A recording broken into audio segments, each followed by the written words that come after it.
Can you help me open the door? Never mind, I got it. I'm ready. Hello! We are going to Temasek Secondary School. Deja vu. Deja vu. Na na na na na na na.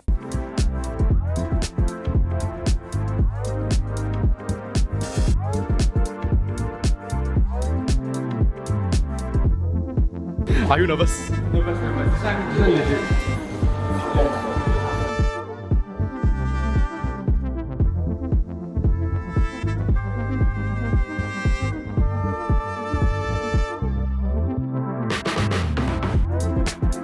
Oh, we're really there. No lah. Oh. So you're doing the talking meter, right? They've established that I'm a very boring person. No. When I speak, right, it's like PTSD. They feel like a mess. My God. When I speak, even when I feel myself, I also got PTSD.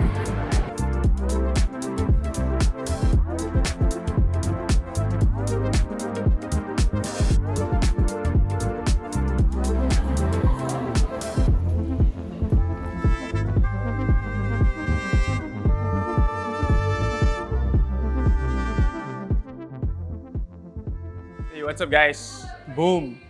Yeah. Boom. Energy. Let's go. Ooh. The realities of pursuing your own thing. One thing we gotta say, right, is starting your own thing. A lot of people equate like doing your own thing, ultimate freedom, right? You get to control your time. No one tells you what to do, stuff of that nature, right? But if you think about it, right, while that may be true, a lot of times, especially when you're just starting out, you're building something, it actually feels more like, okay, they always say, starting your own thing feels like quitting the 9 to 5, but working 24/7. And it really is the case. I think a lot of people see like, wow, hey, you'll start your own store, you're doing your own brand, you're doing your own this, you know, all the glamorous side of things. But on the back end, it's like non-stop hustle. It's non-stop work. Like even on off days, you still are working. So that is, I think, one of the most like straightforward thing, like the reality check that y'all should have. It's like, get ready to do like everything, like especially in the beginning, right? There's like no stopping. So while we mentioned just now, we started in 2018.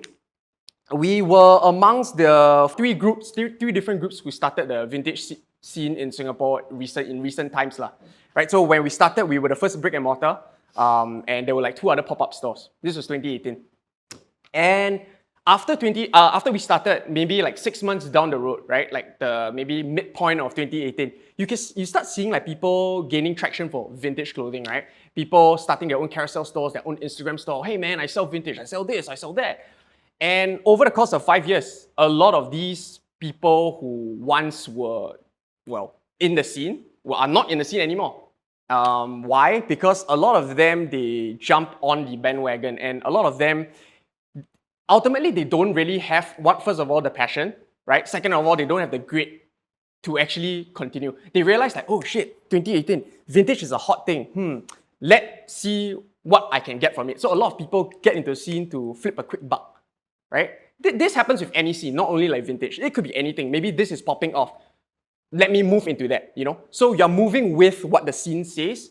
And what you realize is that if your core, you truly don't believe in that thing, you wouldn't last on. Like after a while, you realize like, wow, people like us, people like our other contemporaries, they are putting in effort day to day, grinding out, you know, open every day. So it's like, oh damn, like, you know, I cannot like, you know, keep up. And that's where a lot of people drop out. Right? So that's definitely one of the realities of pursuing your own thing. And of course, like drawbacks from like parents and society, I feel like, especially in relation to what we do, right? Secondhand clothing, vintage clothing, a lot of people, especially the adults, they don't see, hey, why would people buy like old clothing? I think to them or the general public, things like old clothing. But places like, again, Japan, the States, Europe, right? It's a huge market, right? So a lot of times what we are trying to do is to bring this, you know, sort of scene to Singapore, to sort of educate, to share information, right, with our audience in Singapore lah. So that's one thing. What can you do in your capacity now? Same thing to what I mentioned. Lean into what you guys enjoy. Like maybe you guys like gaming. Maybe you guys like anime and manga. I love manga and anime, even up to now, right? Like don't be shy. Don't shy away from the things that you like. Especially I think now, I feel like secondary school, this stage, right? It's a very it's a harsh environment for you guys. Like, I feel like, even back in our time as well, right? It's like the peak and epitome of like, you feel like you cannot do your own thing just because you know someone out there may judge you, right? Then you try to sort of like censor yourself. You try to censor yourself. I love manga, but back in my days, it's like now you guys got Netflix, everything like, maybe anime is cool now. Back then it was not cool. Like, if you say like you like anime or manga, it's like you get branded like otaku, you get branded this and that. But I feel like, dude, wear that as a badge of honor, man. Because what you realize is, right, a lot of times if you keep playing to the box, right, growing up, when you guys are growing up at different stages, people are going to judge you for every single thing. And what are you going to do? Conform to them? Like, no. Dude, just wear it proud. Like, whatever you like, just say you like it. Right? And do it and maybe lean into it. Start a podcast amongst your friends. I don't know, like, play games, film it, cut it up, do it. Like, just do it. Really. It sounds very like straightforward, but it is what it is. And next time when you guys are in our like place, right, you guys will realize like these kind of things is like what's more important. Listen to your inner self and not like what other people are telling you. Right? If you feel that it's safe, you're not hurting anyone, just do it, man. Yeah? Yeah, so pretty much that's it. Oh wait, I wrote something I want to like share with you guys. Like, I think it's not so much like, I think when people come to like all these kind of like sort of like entrepreneurial thing, like we're going to share like business advice and stuff like that, which I guess if you guys have any questions on that, we can share with you. But what's more important is like your personal growth. It doesn't mean that we talk about like entrepreneurship, like you guys have to be entrepreneurs. It's asking yourself what you want, right? Not answering to what we want or what society tells you to or what your parents told you to, right? I mean, of course, if that aligns, what you like and what society likes align, great, right? Power to that. But more often than not, you guys want to choose our own path. And I guess you guys can do that. You guys have so much more options, like limitless, right? So, and last thing I think I wrote down, like the people you guys like hang out with, I feel like next time, even now in the future, right? Focus on humanity, the people that you are around with, right? Cheer on kindness. Kindness is not cringe. Kindness is not lame. Like, being nice to someone is not lame. Like, that is number one. That's being human, right? So always try, even at your best, try to help someone out there. If you feel like you have like a stronger ability in something, try to reach out to someone, right? I think the joy of having something is the ability to share it, right? Let it sink in, and I think, just focusing on being human. Okay, guys, like, it will make the world a better place. Like, do not be cynical about anything, right? I feel like this is a very common thing amongst us Singaporeans as a whole, us included back in the days. Being cynical meaning you always have this like sense of like, what is this guy talking about? Like, you always have that kind of like gut up. You always have that gut up to anyone and everyone because maybe, I don't know, it's a defense mechanism. You don't want to get hurt, right? So in our store, we focus a lot on talking to people. Like, even if it's not about buying anything, I feel like we like to engage with our customers, talk to you guys.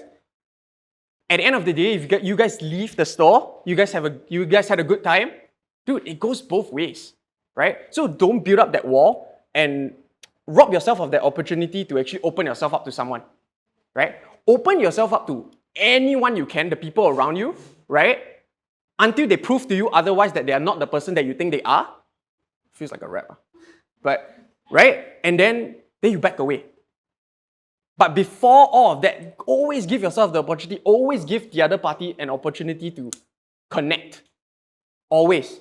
That's it, man. So, boom. Any questions? Q&A? Yes, brother, come. Thanks, man. My question is, do you have to invest a lot doing this? Right. So I feel like really depends on what you're doing, right? For us, the cool and strange thing was that starting a store wasn't in our immediate plans, right? It was something that we talked about, right? So remember the trip that I mentioned? We talked about, hey, when we come back to Singapore, let's do something like that. Oh, just to answer your question really quickly, after we left Japan, it wasn't really in our immediate plans, right? But we actually saved a bunch of money, like doing freelance and stuff like that, just for some things, just for rainy days. So it wasn't like for the store, but we just keep putting money aside. For example, when I was in NS, I saved like maybe like more than half my NS pay every month in this envelope that says ORD fund, which for reasons I do not know. I just know that maybe I'll need the money someday. Bam, bam, bam, bam. So at the end of like my NS day, bam, with all my freelance money, there was a pile of money lah. That was the money I wanted to use for Japan. But my mom said no. So I was like, I went to uni, continued saving, and when it was right, we said like, hey, what's up, man? Boom, then we put that in lah. So imagine if you guys start now, you just save like daily from now. Boom, imagine what you guys can do, especially when you guys finish NS. So yeah, man, start saving, man. Depends on what you want to do. Yeah. And don't borrow money from people. Try to like be self-sufficient first, right? So yeah, man. Boom. You guys have a great one, man. Thank you for having us, man. Boom. Boom.